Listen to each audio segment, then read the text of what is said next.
Leah and Rachel, Jacob's wives and mothers of the 12 tribes of Israel. Hello everyone and welcome.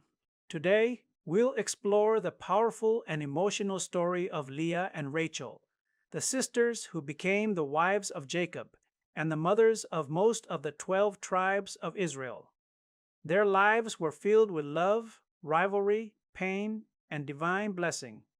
You can find their story mainly in Genesis chapters 29 through 35.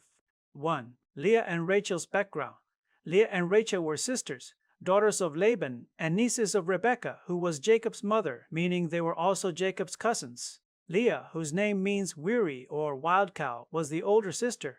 She was described as having tender or weak eyes. Rachel, whose name means ewe or female sheep, was the younger sister, known for being beautiful and well-favored. 2. Jacob's love for Rachel and Laban's deception.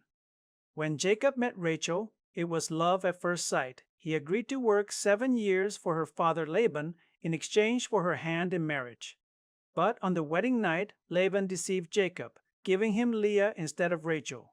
When Jacob confronted Laban, the father explained, "It is not our custom to give the younger before the firstborn." So, Jacob worked another 7 years to marry Rachel. Though he now had 2 wives, the Bible tells us that Jacob loved Rachel more than Leah. 3. The rivalry between Leah and Rachel. This is where the deep emotional conflict begins. Leah's struggles and blessings. Leah was not loved by Jacob, but God saw her pain and blessed her with many children. She became the mother of 6 of the 12 tribes of Israel, and from her line came priests, kings, and even Jesus Christ himself. Rachel's struggles and blessings. Rachel, though deeply loved, was barren for many years. Out of desperation, she cried to Jacob, saying, "Give me children, or I die." After many years, God remembered Rachel and blessed her with 2 sons, Joseph and Benjamin. 4. The children of Leah and Rachel, founders of the 12 tribes of Israel. Here's how the family tree unfolds. Leah's sons, Reuben, Simeon, Levi, Judah, Issachar, and Zebulun. From them came the tribes of priests, kings, scholars, and traders, including Judah, the royal line of David and Jesus. Rachel's sons, Joseph and Benjamin. Joseph became a ruler in Egypt, and his sons Ephraim and Manasseh were also counted among the tribes. Benjamin's descendants became known for their courage, including King Saul. From Rachel's servant Bilhah came Dan and Naphtali, warriors and judges like Samson.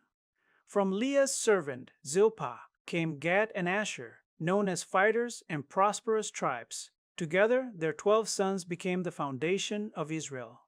5. Rachel's death and Leah's legacy. Tragically, Rachel died giving birth to Benjamin near Bethlehem. She was buried on the road to Ephrath, not in the family tomb. Leah, on the other hand, outlived Rachel. She was buried in the cave of Machpelah, alongside Jacob, Abraham, and Sarah, a place of honor.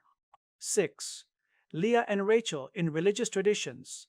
In Judaism, Leah is honored as the mother of Judah and Levi, the tribes of kings and priests. Rachel is remembered as a symbol of motherhood and intercession, weeping for her children, the people of Israel.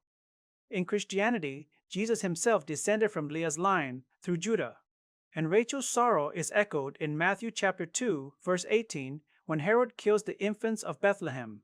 In Islam, both Leah and Rachel are known as the wives of Prophet Yaqub, or Jacob, and mothers of the tribes of Israel. 7. Key lessons from Leah and Rachel's story. God's love is greater than human love. Leah was unloved by her husband, yet loved deeply by God. Jealousy brings pain. Rachel's envy led her to deep suffering until she trusted God's timing. God can use imperfect situations. Even through rivalry and deception, God fulfilled his promises. God's plan always prevails. The Messiah came not through Rachel's line, but through Leah's son Judah, showing that God's choices are higher than ours. Conclusion. Leah and Rachel's story is one of love, rivalry, faith, and divine destiny. Through their struggles, God built the very foundation of Israel. Their 12 sons became the 12 tribes, fulfilling the promise God made to Abraham. Their lives remind us that even in brokenness, God's plan never fails. and His love reaches those who feel unseen, unloved, or forgotten.